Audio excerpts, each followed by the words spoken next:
CHAPTER VI Part I of American Men of Action by Burton Egbert Stevenson. Recording is in the public domain. William Tomcho. Pioneers Part I. The settlers in America did not find an unoccupied country of which they were free to take possession, but a land in which dwelt a savage and warlike people, who had been named Indians because the first voyagers supposed that it was the Indies they had discovered. The name has clung, in spite of the attempts of scientists to fasten upon them the name Amerinds, to distinguish them from the inhabitants of India. Indians they will probably always remain, a standing evidence of the confusion of thought of the early voyagers. That the Indians owned the country there can be no question, but civilization has never stopped to consider the claims of savage peoples, and it did not in this case. Might made right. Besides, the Indians, consisting of scattered, semi-nomadic tribes, seemed to have no use for the great territory they occupied. Indeed, they themselves, at first, welcomed the white-skinned newcomers, but they soon grew jealous of encroachments which never ceased, and at last fought step by step for their country. They were driven back, defeated, exterminated. But in the early years no settlement was safe, and every man was in a sense a pioneer. The French, in their eagerness for empire, allied themselves with the Indians, supplied them with arms, and offered a bounty for scalps, and for nearly three-quarters of a century a bitter and bloody contest was waged, which ended only with the expulsion of the French from the continent. Deprived of their ally, the Indians retreated beyond the mountains, where their war parties gathered to drive back the white invader. Those years on the frontier developed a race of men accustomed to danger and ready for any chance, and towering head and shoulders above them all stands the mighty figure of Daniel Boone, the most famous of American pioneers. About him cluster legends and tales innumerable, some true, many false, but one thing is certain: for boldness, cunning, and knowledge of woodcraft and Indian warfare he had no equal. Born in Pennsylvania, but moving at an early age to the little frontier settlement of Holman's Ford, in North Carolina, the boy had barely enough schooling to enable him to read and write. His real books were the woods, and he studied them until they held no secrets from him. He was a born hunter, a lover of the wild life of the forest, impatient of civilization, and truly at home only in the wilderness. The cry of the panther, the war whoop of the Indian, were music to him. That was his nature, to love adventure, to court danger, to welcome the thrill of the pulse which peril brings.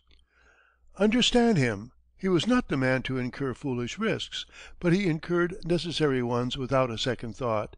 He was near death no doubt 100 times, yet lived to die in his bed. But he was at his best, he really lived, only when the wilderness held him, and when his life depended upon his care and watchfulness. In 1755 Boone married and built a log cabin far up the Yadkin, where he had no neighbors, but as the years passed, other families settled near. The smoke of other cabins rose above the woods. His fields were bounded by rude fences. He could scarcely stir out without encountering some neighbor. It was too crowded for Daniel Boone. He felt the same sensation that your nature lover feels today in the midst of a teeming city, a sense of suffocation and disgust, and he finally determined to move still further westward, and to cross the mountains into Kentucky, concerning whose richness many stories had reached his ears. He persuaded 6 men to accompany him, and on the 1st day of May, 1769, set forth on the perilous journey which was to mark the beginning of his life work.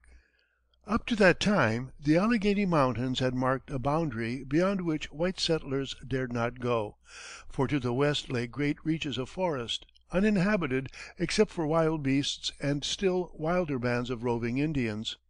Into his forest Boone and his companions plunged, and after some weeks of wandering emerged into the beautiful and fertile country of Kentucky, a country not owned by any Indian tribe, but visited only by wandering war and hunting parties from the nations living north of the Ohio or south of the Tennessee. The party found game in abundance, especially great droves of buffalo, and spent some months in hunting and exploring. A roving war party stumbled upon one of Boone's companions and forthwith killed him. A second soon met the same fate, and Boone himself had more than one narrow escape. The danger grew so great that the other members of the party returned over the mountains, and Boone was, for a time, left alone, as he himself put it, without company of any fellow creature, or even a horse or dog. His brother joined him after a time, and the two spent the winter together. Game furnished abundant food, and the only danger was from the Indians, but that was an ever present one. Sometimes they slept in hollow trees, at other times they changed their resting place every night, and after making a fire would go off for a mile or two in the woods to sleep. Unceasing vigilance was the price of safety. When spring came, Boone's brother returned over the mountains, and again he was left alone. 3 months later the brother came back, bringing a party of hunters, but no one was inclined to settle in so dangerous a locality, the struggle to possess which was so fierce that it became known as the Dark and Bloody Ground. In 1773, Boone himself started to lead a band of settlers over the mountains, but while passing through the frowning defiles of the Cumberland Gap, they were attacked by Indians and driven back, 2 of Boone's sons being among the slain. Hunting parties crossed the mountains from time to time after that, and made great inroads on the vast herds of game, but the Indians were in arms everywhere, and not until they had been defeated at the battle of Point Pleasant, the bloodiest in the history of Virginia, with its Indian foe, did they sue for peace. The coming of peace marked a new era in the development of the western country. Some years before, a company of men, headed by Richard Henderson, had conceived the grandiose project of founding in the West a great colony, and had purchased from the Cherokee Indians a vast tract of land, which they named Transylvania. It included all the land between the Cumberland and Kentucky rivers, and Daniel Boone was selected to blaze a way into the wilderness, to mark out a road and start the first settlement. He got a party together, crossed the mountains, and on April 1, 1775, began to build a fort on the left bank of the Kentucky River, calling it Fort Boone, afterwards Boonesborough. Some settlers moved in, but the outbreak of the Revolution and the consequent renewal of Indian hostilities, under encouragement from the British, put a stop to immigration. The fort, alone and unprotected in the wilderness, was soon attacked by a great war party, but managed to beat off the assailants. Shortly afterwards, while leading an expedition to the Blue Licks, on the Licking River, to secure a supply of salt, Boone became separated from his men and was surprised and captured by an Indian war party. The joy of the savages at this capture may be imagined, for they had in their hands their most intrepid foe. After being exhibited to the British at Detroit, he was brought back to the Indian settlements north of the Ohio, and formally adopted into an Indian family, for the savages desired, if possible, to make this mighty hunter and warrior one of themselves. And Boone might have really adopted Indian life, which appealed to him in many ways, but one day he found that preparations were on foot for another great expedition against Boonesborough. Watching his opportunity, he managed to escape, and reached the fort in time to warn it of the impending attack. He covered the distance, 160 miles, in 4 days, eating but a single meal upon the road, a turkey which he managed to shoot. He came to Boonesborough like one risen from the dead. The fort was at once put into a state of defense, and endured the most savage assault ever directed against it, the Indians numbering nearly 500, while the garrison mustered but 65. The siege lasted for 9 days, when the Indians, despairing of overcoming a resistance so desperate, retired. The succeeding years were full of adventure and hairbreadth escapes which cannot even be mentioned here. On one occasion, Boone and his brother Squire were surprised by Indians, the latter was killed and scalped, and Boone escaped with the greatest difficulty. At the battle of Blue Licks, 2 years later, 2 sons fought at his side, one of whom was killed and the other severely wounded. But Boone seemed to bear a charmed life. His years in the wilderness had developed in him an almost supernatural keenness of sight and hearing, and constant peril from the Indians had made him very careful. Whenever he went into the woods, after game or Indians, he had perpetually to keep watch to keep sure that he was not being hunted in turn. Every turkey call might mean a lurking savage, every cracking twig might mean an approaching foe.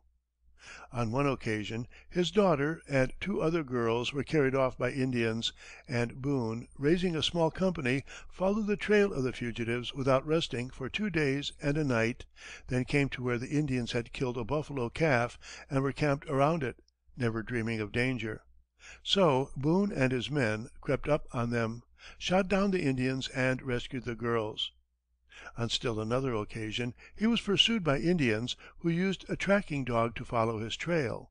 Boone turned, shot the dog, and then made good his escape.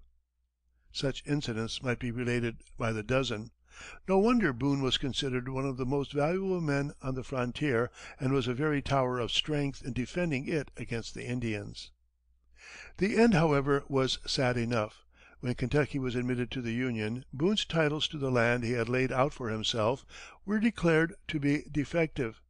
It was all taken from him, and he moved first to Ohio and then to Missouri, where he spent his last years. He was hale and hearty almost to the end, leading a hunting party to the mouth of the Kansas when he was 82 years old, and completely tiring out its younger members. Nearly at the end of his life, Congress recognized his services to his country by granting him 850 acres of land in Missouri, and on this grant the last years of his life were spent. Chester Harding visited him just before the end, and painted a portrait of him which remains the best delineation of the redoubtable old pioneer, whose striking face tells of the resolute will and unshrinking courage which made the settlement of Kentucky possible. Scarcely less prominent than Boone on the Kentucky frontier, and with a career in many ways even more adventurous, was Simon Kenton. Born in Virginia in 1755, he had grown to young manhood, rough and uncultivated, and with little evidence of having been raised in a civilized community. At the age of 16, he had a desperate affray with a neighbor named William Veatch, during which he caught Veatch around the body, whirled him into the air, and dashed him to the ground with such violence that he thought he had broken his neck. Not daring to return home or to linger in the neighborhood for fear his crime would be discovered and he himself arrested and hanged, he plunged into the wilderness and made his way westward over the mountains, changing his name to Simon Butler.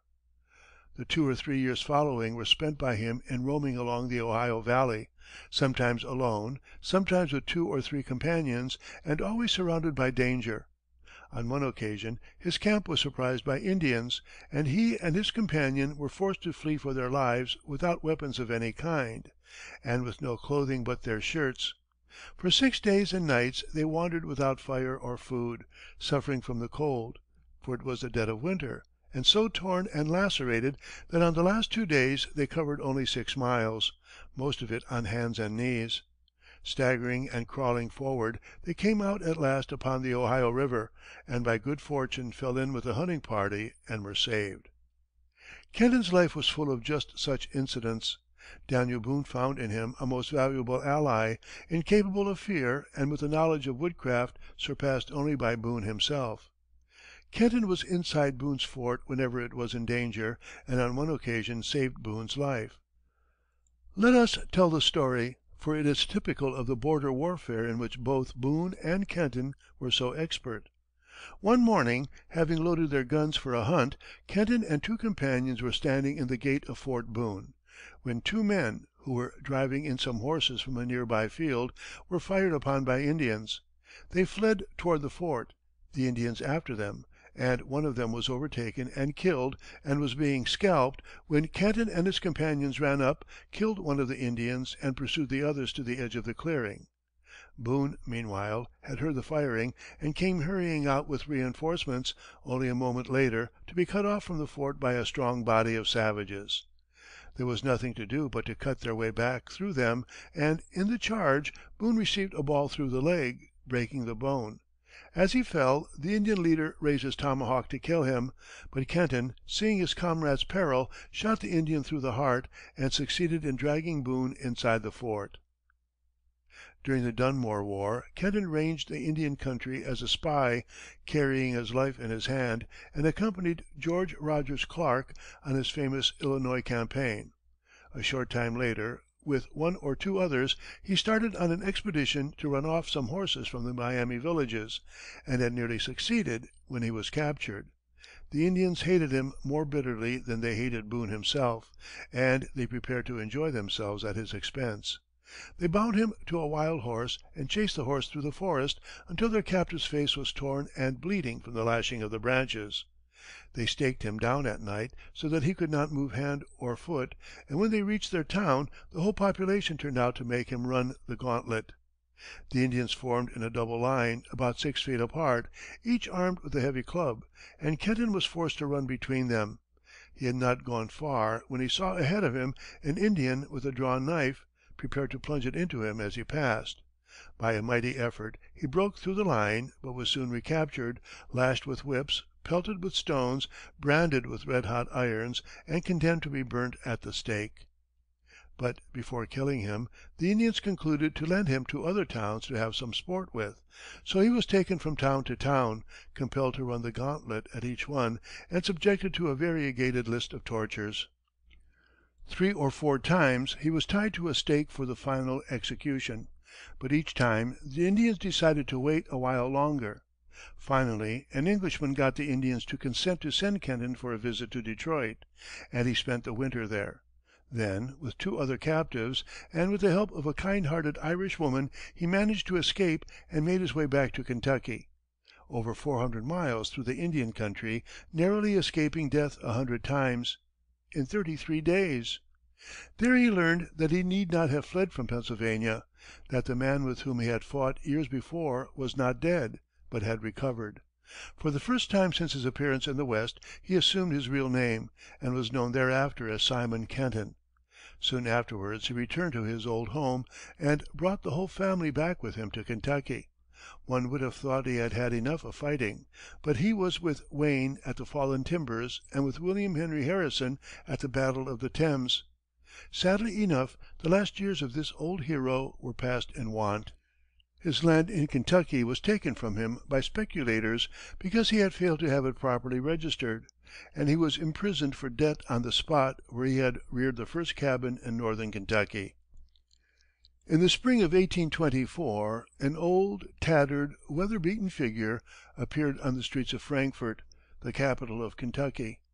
So strange and wild it was that a gang of street boys gathered and ran hooting after it. Men laughed, till suddenly one of them, looking again, recognized Simon Kenton.